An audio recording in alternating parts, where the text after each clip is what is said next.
नमस्कार, आप सभी का इस अंक में बहुत बहुत स्वागत है। सुप्रीम कोर्ट को अभी हाल में ही 5 नए न्यायाधीश मिल गए हैं और इस बढ़ोतरी के साथ अब सुप्रीम कोर्ट में न्यायाधीशों की कुल संख्या बढ़कर 37 हो गई है, जो कि कुल मंजूर पद 38 से एक कम है। नियुक्त किए गए 5 न्यायाधीशों में से 4 न्यायाधीश हाई कोर्ट से प्रोन्नत होकर सुप्रीम कोर्ट के न्यायाधीश नियुक्त हुए हैं, जबकि 5वां नाम वरिष्ठ महिला अधिवक्ता वी मोहना का है, जो सीधे वकील से सुप्रीम कोर्ट की न्यायाधीश नियुक्त हुई है। सीधे सुप्रीम कोर्ट में नियुक्त होने वाली वह दूसरी महिला न्यायाधीश हैं। इससे पहले जस्टिस इंदु मल्होत्रा सीधे वकील से सुप्रीम कोर्ट के न्यायाधीश के रूप में नियुक्त की गई थी। केंद्रीय विधि एवं न्याय मंत्रालय की ओर से सोमवार को अलग अलग जारी अधिसूचनाओं में सुप्रीम कोर्ट में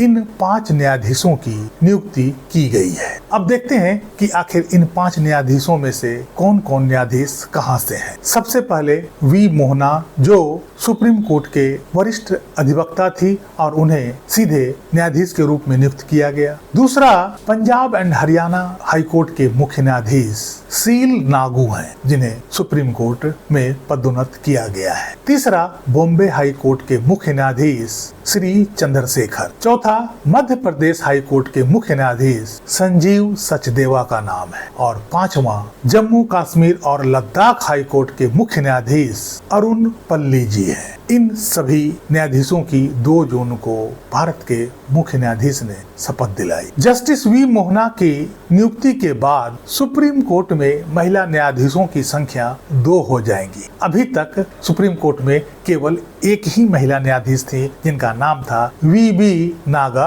रत्ना। केंद्र सरकार ने कुछ ही दिन पहले अध्यादेश जारी कर सुप्रीम कोर्ट में 5 न्यायाधीशों की संख्या बढ़ाई थी और उसी संख्या के बढ़ने के बाद ये 5 नियुक्तियां हुई है। सरकार ने त्वरित न्याय सुनिश्चित करने और सुप्रीम कोर्ट में मुकदमों का बोझ को देखते हुए सुप्रीम कोर्ट में न्यायाधीशों की संख्या बढ़ाई थी। सुप्रीम कोर्ट कोलिजियम ने गत 27 मई को सुप्रीम कोर्ट का न्यायाधीश नियुक्त करने की सिफारिश की थी और 4 दिन के भीतर ही नियुक्तियां हो गई।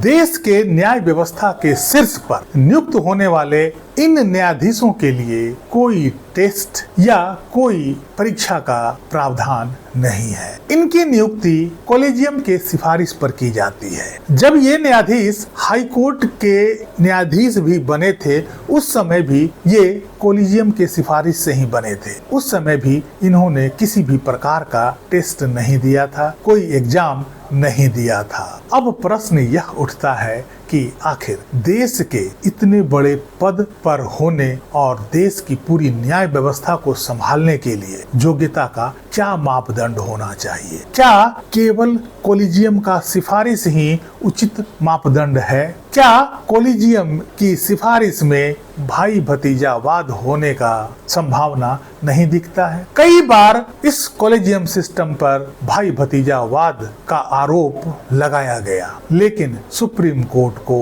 इन आरोपों से कोई मतलब नहीं है। यही कारण है कि आप जब पूरे देश में हाई कोर्ट और सुप्रीम कोर्ट के न्यायाधीशों का लिस्ट देखेंगे तो कुछ ही फैमिली के लोग आपको सभी हाई कोर्ट्स और सुप्रीम कोर्ट में न्यायाधीश के रूप में नजर आएंगे। इक्का दुक्का ही लोग उस फैमिली के बाहर से आते हुए दिखेंगे, जिसे कभी कभी कोलेजियम सिस्टम को जस्टिफाई करने के लिए रख लिया जाता है। अदरवाइज ज्यादातर न्यायाधीश आपको गिने चुने फैमिली से ही मिलेंगे। यही कारण है कि बहुत सारे हमारे देश के न्यायाधीश जिनके पिता भी न्यायाधीश हो चुके होते हैं और उनके दादाजी भी न्यायाधीश हो चुके होते हैं, अर्थात उनका फैमिली ही न्यायाधीश फैमिली कहलाता है। कुछ समय पहले ही चंद्रचूड़ साहब हमारे मुख्य न्यायाधीश के रूप में रिटायर हुए। उनके पिता भी सुप्रीम कोर्ट के मुख्य न्यायाधीश रह चुके थे और आने वाला समय में उनका पुत्र भी इस कोलिजियम सिस्टम से यदि न्यायाधीश बनते हैं तो इसमें कोई अतिशयोक्ति नहीं होगी। इसकी पूरी संभावना है। जरा सोचिए कि ऐसे न्यायाधीश जिनका लिखा गया एक वाक्य देश के लिए कानून बन जाता है और देश के 140 करोड़ की आबादी को उसे फॉलो करना पड़ता है, उसे मानना पड़ता है। जिनके ऊपर पूरे देश की न्याय व्यवस्था टिका हुआ है, उनकी नियुक्ति केवल सिफारिश के आधार पर की जाती है। क्या ऐसे में इनकी योग्यता पर सवाल खड़ा नहीं किया जा सकता है? यदि किसी अयोग्य व्यक्ति की सिफारिश कोलिजियम द्वारा कर दिया जाए तो सोचिए कि देश की न्याय व्यवस्था पर इसका कितना बुरा असर पड़ेगा। इस अंक में यहीं तक। आप अपनी राय कमेंट में जरूर लिखिएगा। क्या देश के न्यायाधीशों के लिए भी कोई टेस्ट होना चाहिए? उनकी योग्यता के लिए कोई मापदंड होना चाहिए या कोलिजियम सिस्टम ही ठीक है? कमेंट में जरूर बताइएगा। वीडियो को लाइक कीजिएगा, चैनल को सब्सक्राइब कीजिएगा। मिलते हैं अगले अंक में, तब तक के लिए जय हिंद, वंदे मातरम।